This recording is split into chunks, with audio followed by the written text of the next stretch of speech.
And we are back. Thank you for staying with us. What a wonderful conversation Sako had there. I hope you took in a few tips for yourselves. And now we are switching gears a bit. We want to look at our SME sector. How can we boost the Kenyan SMEs? And that's the conversation we are having here today. And I'm joined by two lovely ladies.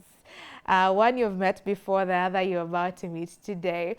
So I will welcome, let me start with who? Marion Ngoya. She is our guest today. She is the founder of Lingo Styles, and she'll be sharing some of her insights as an entrepreneur. We are also joined by Wilkista Award, who you'll be seeing in not too long. She's the operations manager at Somo Africa, and they're here to share their stories with us. Karibuni sana, lovely ladies. Thank you for having us. Great. So let me start with you, Wilkista, for you to tell us a little bit about Somo. Since you're the operations manager, what exactly do you do at Somo? Thank you. Thank you for having me again. Somo Africa is a non-profit organization that supports entrepreneurs from marginalized communities by empowering them to scale their businesses operations. We do it through a holistic cycle of support, starting off with our digital tools, where they get to interact with business content at their own pace. The next level of support is through our hands-on business training bootcamp, where we support entrepreneurs through a 3-month training program where we majorly target entrepreneurs who have a social impact in our society. Because at Somo, we believe by supporting one business, they can be able to create an impact that affects more people in the community, hence having a chain reaction and doing having an impact in our community and reversing or trying to change the cycle of poverty in our communities. The next level of support after they've gone through training, because one key thing and major key issue with SMEs in Kenya is access to financing. So after they've gone through training, they have this brilliant idea to invest, brilliant idea to launch. So how do they launch? They need resources. So we do support them also with access to financing through business investments. And then the next level, the final stage of support through Somo programs is through market access. And for this, we're looking to support our entrepreneurs on how they can access markets beyond their communities, and also just how to build their brands to be able to sell even beyond Kenya and international markets. So that is how Somo works with entrepreneurs. Okay, yeah. So it's amazing. So basically, Somo is enabling entrepreneurs, supporting them as they grow and establish themselves. Yes. Wonderful, wonderful, great. So we'll get to learn more about that. And Marion, to you.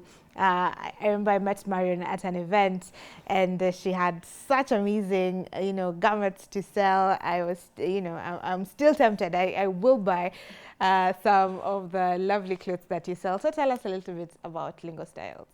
Well, Lingo Styles is a fashion and design enterprise founded and run by women, that is me, and other youth. So we started in 2020, but before then I had this idea of, creating an impact and having this beautiful business going on, but I didn't know how to do it. So I heard about Somo, applied, and then I got trained by them. After the training, I was able to be given seed funding in terms of a grant. So that's how I started in the peak of COVID. Okay. Yeah.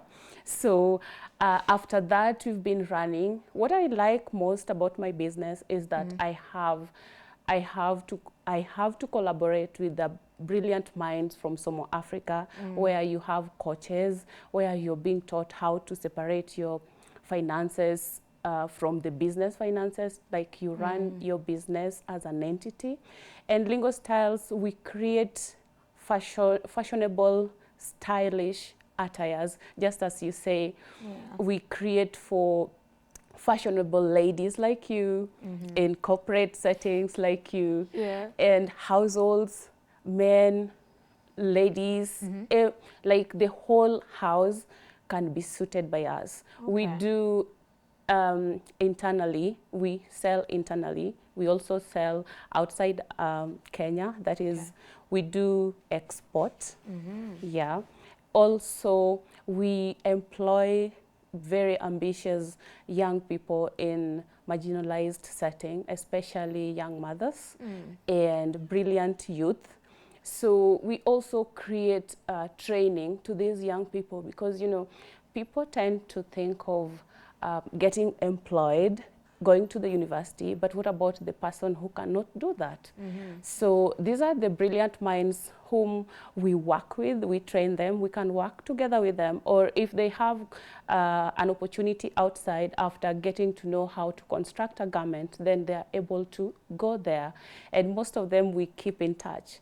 But then again, we are creating, you know, employment opportunities, body positivities, the consultation. Someone can come to Lingo Styles and they don't believe in themselves. They ask you, will I look good in this? And then looking at them, they look so great. It's only that you have to tell them so that they believe it. So we are all about body positivity and creating impact. All right, wonderful, great. I love that you're not only just doing business, but you are creating impact by giving them skills, training to give skills, whether you employ them or not, and you're providing employment to mothers, you know, and youths out there, and especially even for those that have not gotten education and would not have the opportunity, which is amazing. So let me ask you, Wilkista, looking at how's the Kenyan SME landscape? How do you see it? I would say it has been changing and growing rapidly, and in terms of just number one, in terms of ESOs, that is entrepreneurial support organizations that are in the Kenyan ecosystems. So those are entrepreneurs that organizations that have come up supporting entrepreneurs at different levels. So we have incubators in the system, people who have supported entrepreneurs to start their businesses. So those who are at ideation stage, supporting them to go through that process until they have something tangible to bring to the market. We have accelerators in the market, people who now, someone like Marion right now who has run a business, for example, for 3-4 years, when they want to go to the next stage, what kind of support do they need? So we have accelerators in the market. So I would say in the Kenyan landscape right now, in terms of organizations, the ESOs supporting entrepreneurs, we have a bunch of them right now operational, and still one key thing though that the challenge we are facing as ESOs, one of them is that fundraising bit and financing bit of it, that is still a challenge.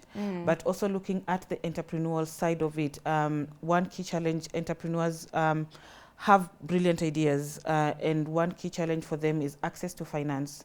But with that, it comes with these entrepreneurs are operating informally, number one. Some of them don't have access to educational opportunities or skilling opportunities to enable them to actually run their business effectively. So that is something else that one key challenge.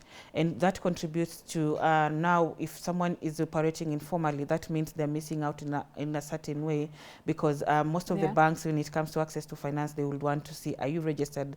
Can we be able to trace you in case we give you a credit facility? And then the second bit of a challenge is also like in terms of, in order for you to access that loan facility, you need to have data. And data in terms of record keeping, most of the SMEs operating informally, that is not a key priority for them. So creating tools, simple tools that they know, using technology that is accessible, like WhatsApp.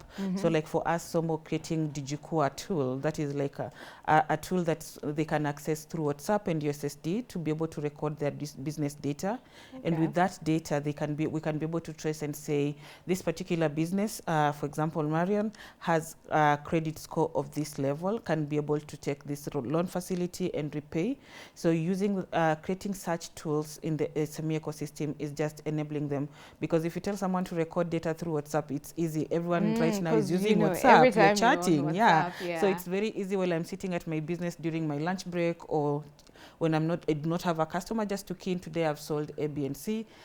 This is my expense for the day, and from there we can be able to say, this is the revenue, this is the operational expense, this is the margin you are operating at. So as simple as that. So simplifying such technologies to enable entrepreneurs to actually collect data.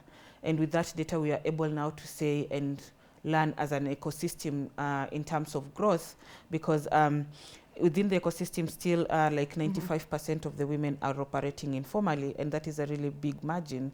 And in most cases, you'll find if it's in terms of women empowerment, for me, it's very critical and something that we really value as SOMO, because we believe like empowering a woman, you're empowering a community. But at also the same time, for me, if you compare like these opportunities, if we streamline how we are identifying the gaps through the data we are collecting, is really important. The other thing within the ecosystem right now that is a challenge is one thing that is also a challenge is in terms of market access. So we have entrepreneurs who are producing good products within the Kenyan ecosystem, but now when it comes to exploring markets beyond Kenya, that is also a huge challenge, because now there's the issue of quality coming into play, and now how do we support these enterprises to ensure the quality of products they're producing can be able to fit the international market, and what are those things they need to know about. So there's also the knowledge gap and information that needs to be done really well to empower these entrepreneurs to be aware. At the end of the day, yes, I'm producing this amazing product, but I can be able to do A, B, and C to be able to tap into the larger market. International market. Yeah. Okay. So I would say as an ecosystem, we have improved. We are doing an amazing work, but still a lot of needs to be done in terms of empowering entrepreneurs, and also just ensuring there's a pipeline and people are not working in silos in terms of if it's SOMO, we are doing everything alone, but there's a lot of other people in the ecosystem, there's different stakeholders, government, banking sector that can work together to ensure we create an environment where is conducive for these enterprises to thrive, because most of them within the first 2 years, it's very critical for them to receive a particular kind of support if we do for them to thrive, because that is where people say the first 2 years are critical. If you manage to get that without going under, most likely you're going to make it in business. It's not statistically proven, but in most cases, to most people, that's for me, I would say that from experience, if you survive the first 2 years, most likely you might be able to make it when it comes to running a business. Yeah. Amazing. And I'll come to you to just tell us who are the key players that have a key role in boosting this ecosystem, and why collaboration is very necessary, is key. Let me ask you, Mario, and as an entrepreneur, what are some of the challenges that entrepreneurs face? And, you know, top of my head, many entrepreneurs or many Kenyans are saying the taxes are punitive for entrepreneurs now in Kenya. Is this the case for you, and what other challenges are you facing? Well, as a business entity or someone running a business, the SME sector has got very unique challenges. One being access to financing. Second one being being able to separate personal and business finances after getting that finance. Okay. Because you can get that finance and then you use it for other purposes. Absolutely. That's not for business. Basically. And then people know you're rich because you're running a business. But business people don't have money. They should know. They should know they don't have money. They're trying to make money now. Absolutely. Okay. Absolutely. And then another thing is the access to market. Even advertisements.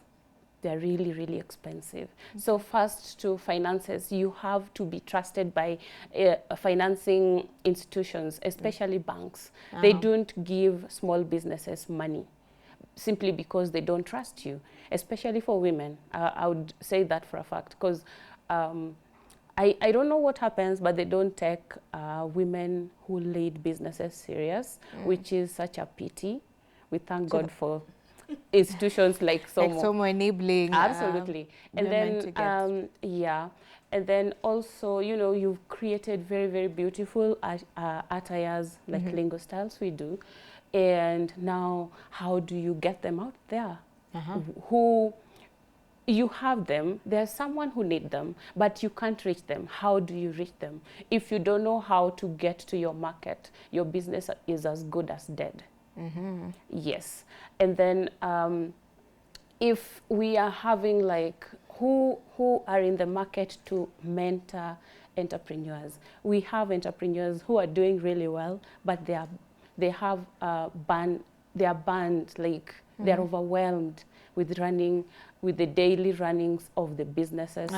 Their mental health is deteriorating per se. You might find someone is really smiling and very happy, but they're not happy in. Deep down, they're really frustrated and hurting. Absolutely. So because in the as a business person, you have to smile to a customer because they they have your money, even if they have not bought anything. At that point, yeah, you have to be enthusiastic about this thing. But then again, you have to look into your mental health. Without you know, you can't pour from an empty cup. So you have to be a full human being with good mental health so that you can create impact in your business. But then again, the hardest challenge we have is access to finances. Coaches who believe in what we do, especially for small businesses, that you cannot go to a VC and tell them, you know, this is an innovation that I have, would you do this? We don't have those, you know, think tank where you go and pitch your ideas and they believe you on the go. No, you have to start small, and starting small is not easy. People don't believe in you when you tell them, this is a business plan that I've created, I've graduated school, I have this and this. They think you want to run away with their money. So it's a challenge to convince them. Yeah, you try to convince them. And even before I applied to SOMO, I was told by even someone younger than me, and that I know you've been modeling for these things while I was in campus, and you can do this and this, and there is this organization where you can apply and get trained and start your business. And I was like, that's a lie. I've never had such, especially in Kenya. So when I did that, and I applied and then forgot about it, when they called me, and I was like, ooh, so it's true. And actually, I'm a living testimony. We are still cruising. I can't say it's a clear path. The challenges that we are talking about here are so major, and they sometimes bring us down. But we have to stand and create impact. So you think about, why did I create my business? Where do I want to go to in the next 5 years, in the next 10 years? How many people do I want to employ? How many will I train? And then back in your mind, when you think about the why, you come back and say, let's continue. I'm going to push on. Yes. I'm going to move, make it work. Yes. Okay, all right. I understand that SOMO also has a marketplace where entrepreneurs come and showcase what they have. So tell us a little bit about this and how that is enabling entrepreneurs. Yeah, like I mentioned before, SOMO supports entrepreneurs in three main ways: through skilling, financing, access to finance, and then access to markets. So under our access to market component, every year we organize like an open air market. We call them SOMO Sokos. So SOMO Soko is an annual market fair where we bring together all entrepreneurs we have worked with to showcase their products and interact with the public. And we try to do it during the Christmas and this Christmas spirit to people to celebrate. It's been a tough year. We have these amazing products: Buy Kenya, Build Kenya, local entrepreneurs. So we do it every year annually. So this year we are doing it in 3 locations across Kenya. The first one being happening this Saturday in coastal Kenya at Fort Jesus, and then we have one happening in Kisumu next week, in Kisumu Jaramogi grounds, and then we'll the finale of the SOMO Soko will happen in Nairobi the 7th of December. This market fair is just essentially to create a platform for entrepreneurs to sell their products to the public, and also just to create awareness of the different enterprises we are working with in SOMO and also across Kenya, and just showcase, like, you don't need to import or sell every time, but these local amazing products people can actually buy, made in Kenya by local entrepreneurs, and also of quality, because that's the other question. Someone will say, where are you producing? Someone will tell you I've produced, for example, in Kibera or in somewhere else, and someone is like, I'm not sure of the quality. So just also to show you, like, there's amazing talent locally, and it's good products that have gone through the different production stages. We have worked with KEBS to ensure like the products coming to the market are up to standard per law. So that is essentially what we want to create when we do the market fairs. So that's something we do annually for the entrepreneurs. It's public and it's open, free for anyone to come in and just interact. So beyond just buying and supporting the local entrepreneurs, it's also an opportunity for entrepreneurs to network and create connections that will enable them to grow their businesses to the next level. Yeah. Wonderful. So how would you say this over time has helped entrepreneurs? Do you also have events? Okay, in the event, do you bring in people, or is it just the public? You know, if it's the international market, do you have them coming in at some point so that, you know, maybe they get their product out there, or how exactly are they able to tap into the international market? So our idea, we are looking at how do we support them in terms of creating awareness around their brands and their products. And one way we are trying to push them to push it beyond like SOMO is also like leveraging in the ecosystem. We have partners in the ecosystem, for example, the government. So we also reach out to the government. Okay. This fair is working. We are having this market fair, sharing information, and for them to come and participate. We also work with partners, other ESOs in the ecosystem, to also just come in, bring in their entrepreneurs. So that way we are able to create awareness, not only through SOMO network, but also through their networks. We also like try and also invite people who play in the international market. So it's not a guarantee that someone coming into the market will be able to get into the international market. But what we are trying to do for us is creating that awareness around their brands, their products, and with that also just that networking, but also apart from just the open fair market, we are also looking at, through our advisory and mentorship programs, now trying to create partnerships with international NGOs, other people who are already accessing that market, and trying to see what as SOMO, particularly how can we, through partnership, we can be able to do to create that opportunity for entrepreneurs, because that is something that is work in progress, and it's not something that I would say easy to do, because also like in terms, like I mentioned before, like the standard wise, in terms of if you have to export, there's certain standards you have to meet and caliber. So trying to understand that, and from there also now translate it to our entrepreneurs, because also trying to contextualize the different entrepreneurs we work with. So if, for example, we work with entrepreneurs in Kenya and Tanzania, and all of them have different products. So some of them, in terms of education and level and literacy, it's not very high. So how do we contextualize and ensure what is, if I bring this very huge document talking about exportation, how do I break it down in a way that this entrepreneur I'm working with can understand, can be able to meet this? So we also do that through our production facility. So we have like a shared production facility here in Kenya for our entrepreneurs, particularly entrepreneurs in Nairobi, Kiambu County. For that particular facility, we're calling it Tengeneza na SOMO. So for this particular facility, what we are trying to do is support in terms of quality control. So by when they come to that facility, they go through training in for example, food processing and formulations, to ensure like the food and the product you're bringing to the market is up to the standards, for example, of KEBS, and then helping them to get certification. So if their target is get into international market, through our facility, we are able to support this entrepreneur to ensure and control, quality control, packaging and stuff like that.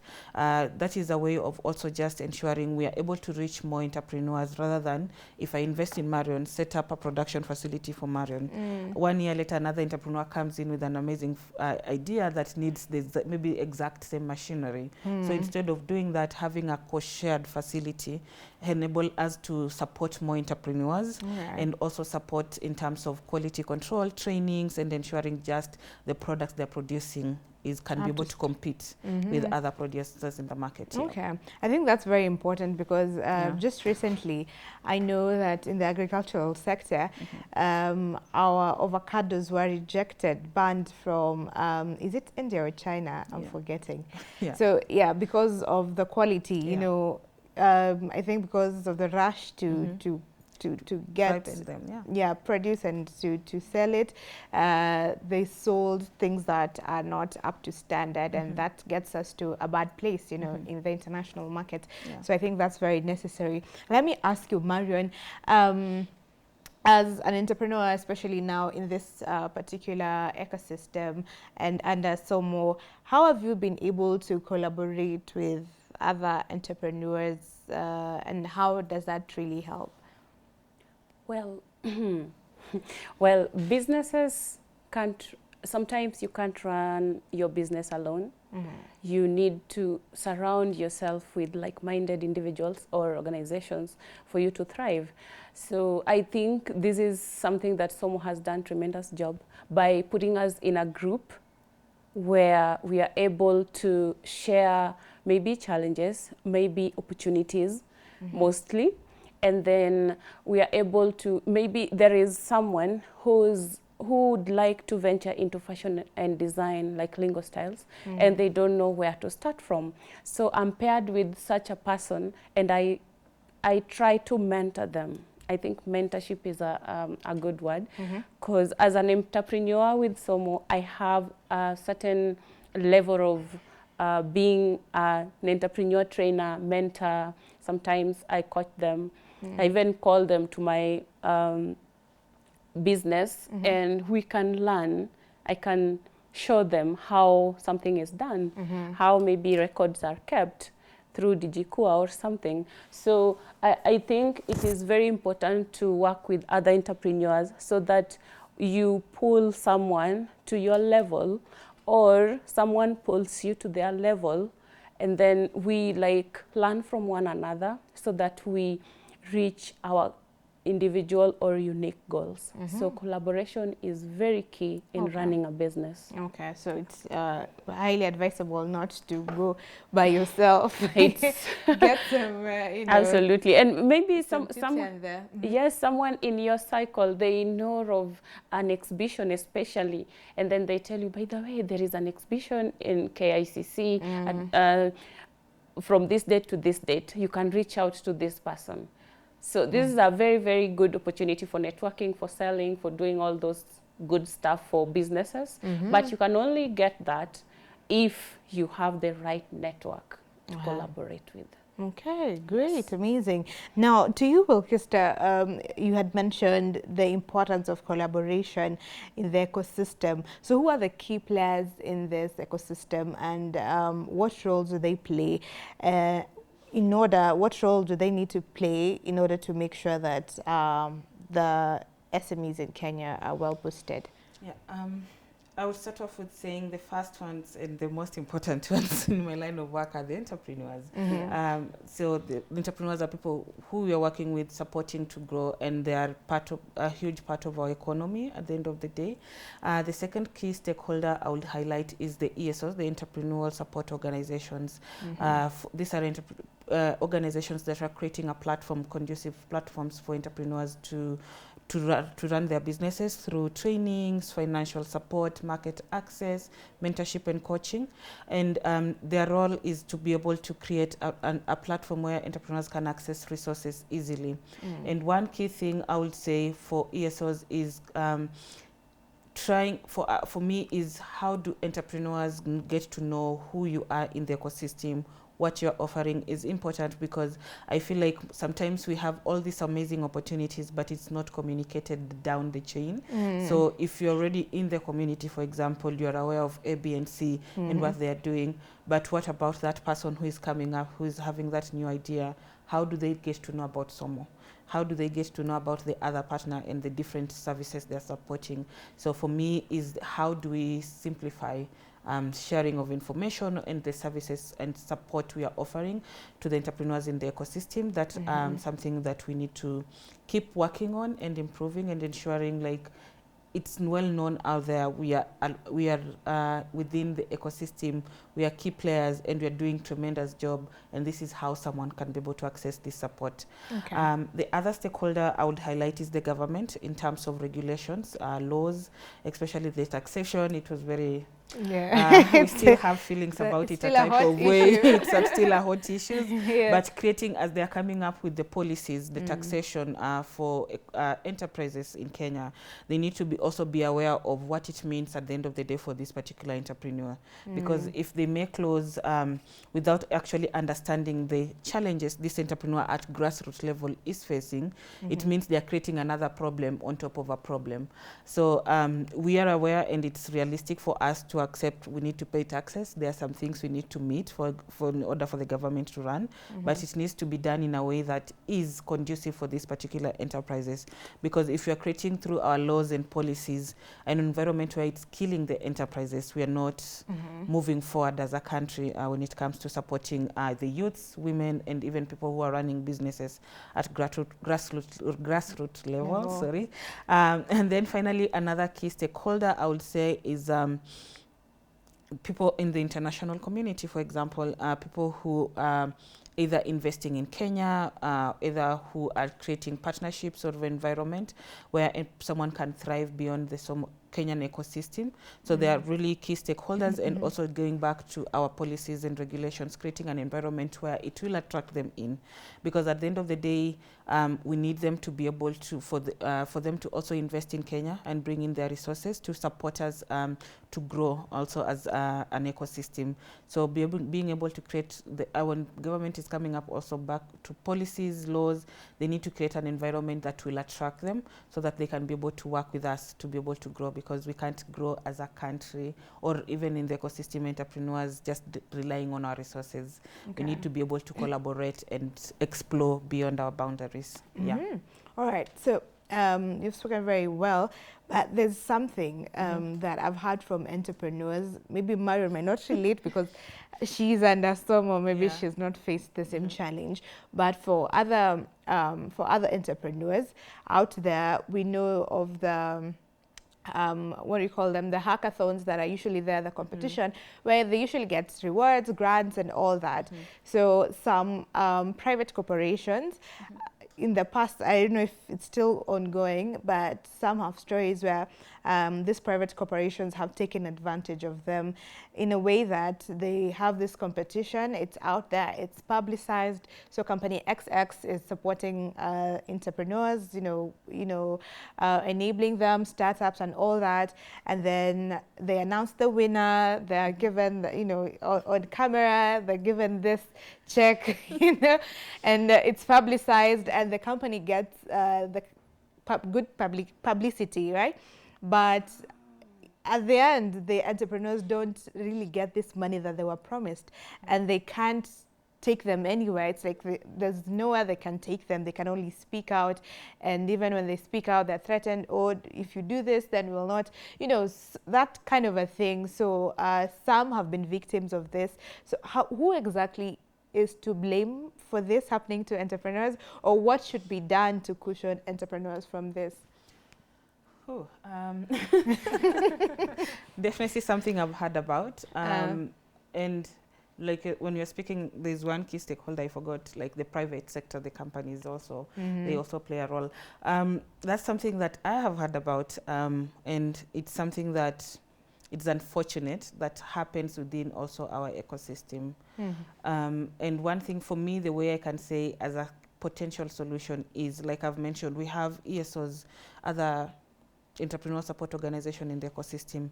And most of them you'll find, if you, for example, if it's SOMO, if you're looking for SOMO right now and you want to understand what SOMO is, if you Google SOMO, you'll find a web page. If you Google SOMO, you'll find that's something anyone can create, yes? Yeah. But also, one thing also people are trying to do is also being part of a community. So, for example, SOMO is part of ASEC, is part of ANDI.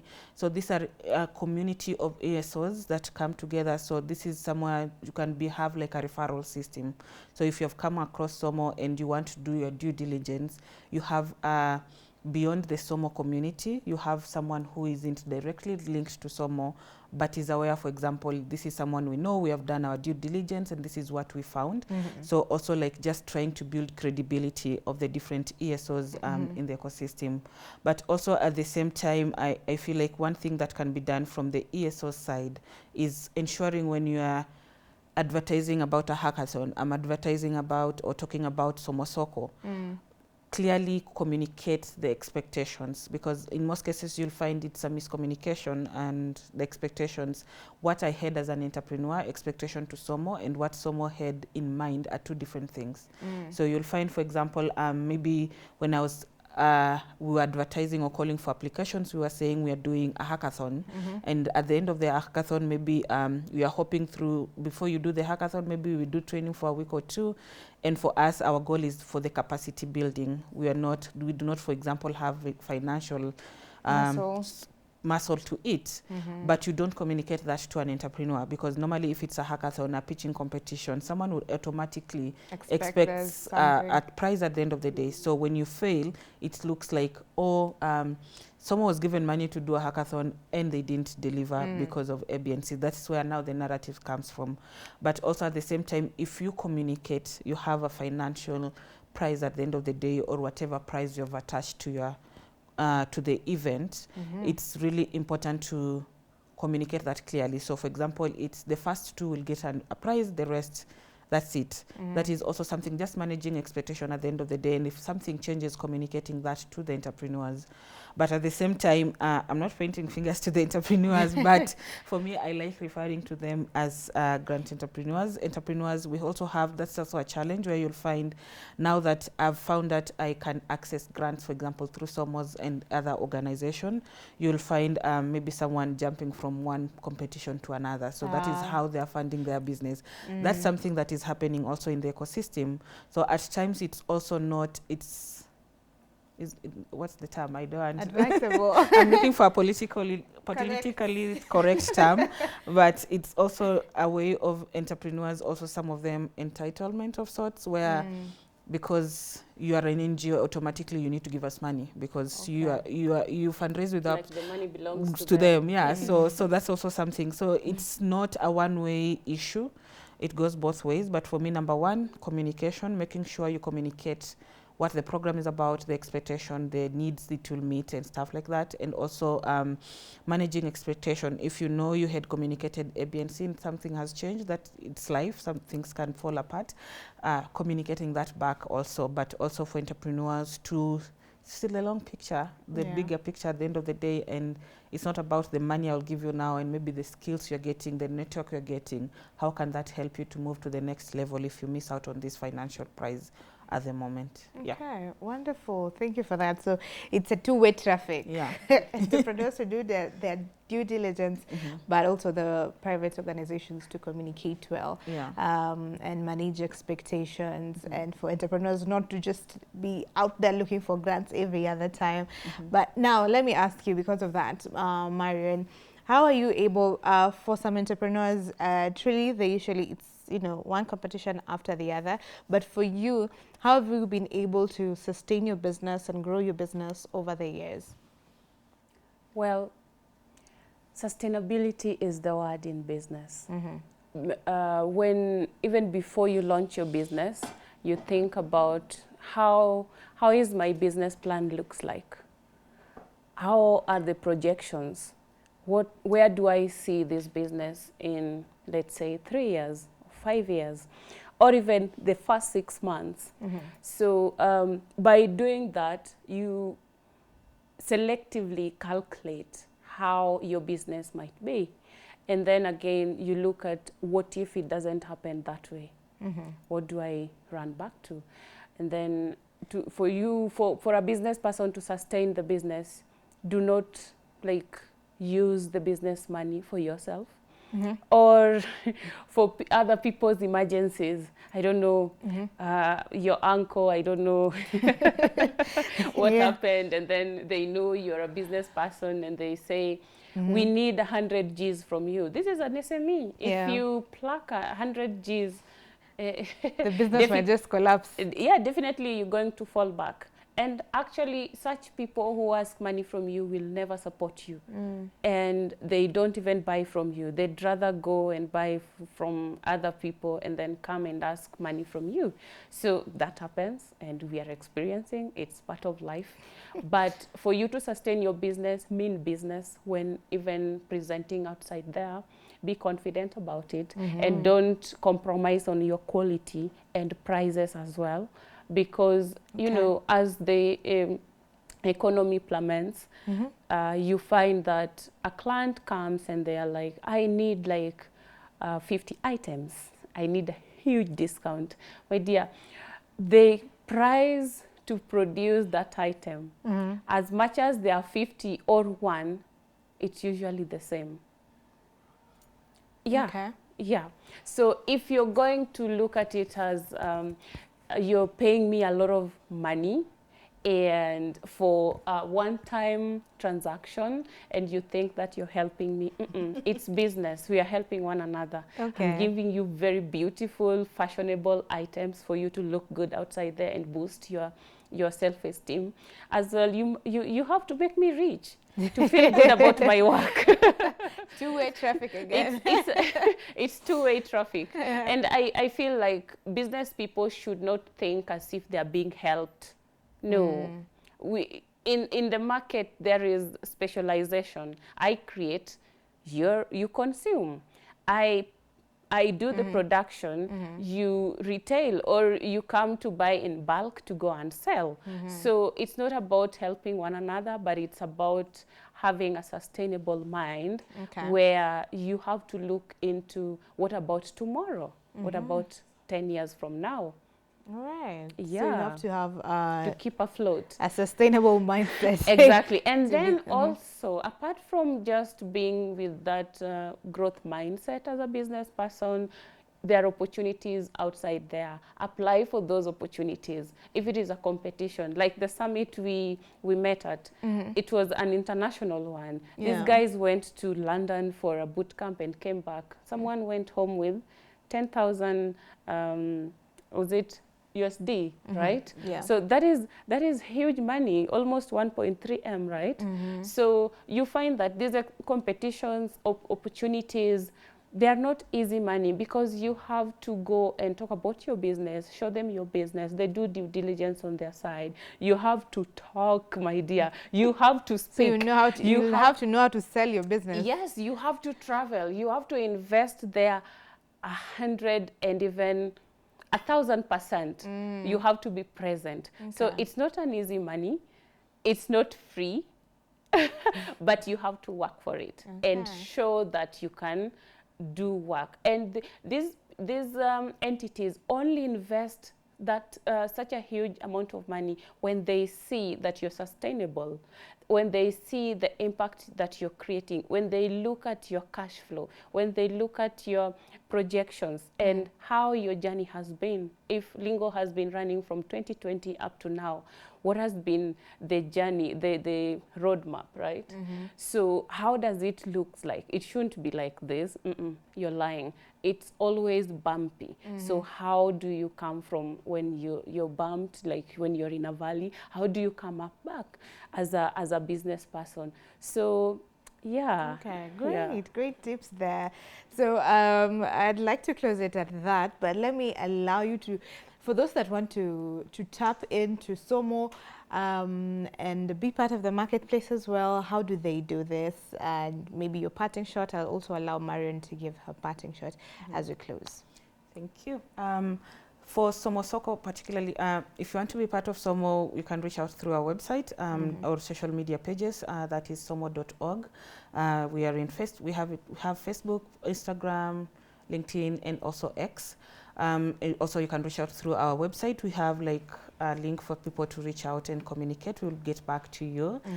For those who are interested in joining us for SOMO Soko, either to participate, it's not only for SOMO entrepreneurs, so it's open up to also external vendors. For those who are interested to also have a stand in the market, they can be able to do it at a fee. So they can reach out to us also through our social media pages, and we'll be able to support and on how they can join us. So maybe I can just mentioning in terms of the 3 markets, the first one being in Mombasa this Saturday 23rd at Fort Jesus. Then we'll have the second one in Kisumu next week, the 29th, that's a Friday, at Jaramogi Oginga Grounds. And then we'll have the final one in Nairobi on the 7th of December at Village Market. So those are the 3 locations we'll have the market. So if we have anyone interested to participate, we can do it through as an entrepreneur out there who is interested can reach out to us. Also for partners, corporate who are interested to support entrepreneurs, they can be able by buying a stand for the entrepreneurs by donating, so they can also reach out. So we want to create a market where it's not only SOMO entrepreneurs or SOMO spearheading, but creating an opportunity for networking and sharing of ideas as people get to shop for brilliant and beautiful products for their friends and families. Yeah. Right, awesome. Thank you. Thank you very much, Kista, for that. And to you, Marion, what are your social media platforms, and maybe one tip that you can leave to an entrepreneur just starting out? Well, you can find us on socials, that is Instagram and Facebook as Lingo Styles. And you can also reach out to me, Marion Goya. Yeah. Yeah. So we are also on X, that is Twitter, right? It is. Yeah, and then you can reach Lingo Styles on email as well, lingostyles@gmail.com for now. Okay. And then for someone who'd like to tap into the entrepreneurship world, just start. Okay. The world will support you, and believe in it. No one knows your story. Just say it as it is. You can exaggerate, but be confident. Be confident and mean what you need. And mean how you're going to. Just know the why, the how, and where you want to go. And be outside there, be ready to be funded or be ready to be supported. Okay. Yeah, it happens. It happened to me. It can happen to them as well. All right. Yeah. Wonderful. Thank you very much, ladies, for this amazing conversation. We hope to host you again next time. Thank you. All right. So that has been our discussion on boosting the Kenyan SMEs. And we've had Wilkista Awor. She's the operations manager at SOMO, and she has invited all of us for SOMO Soko. And we've also had Marion Goya. She is the founder of Lingo Style. She's an entrepreneur and shared her journey with us. I hope you have been encouraged and taken a few tips from this. So we're going to take a short break, and then Brian Sakwa will be coming up with yet another interesting conversation. Stay with us.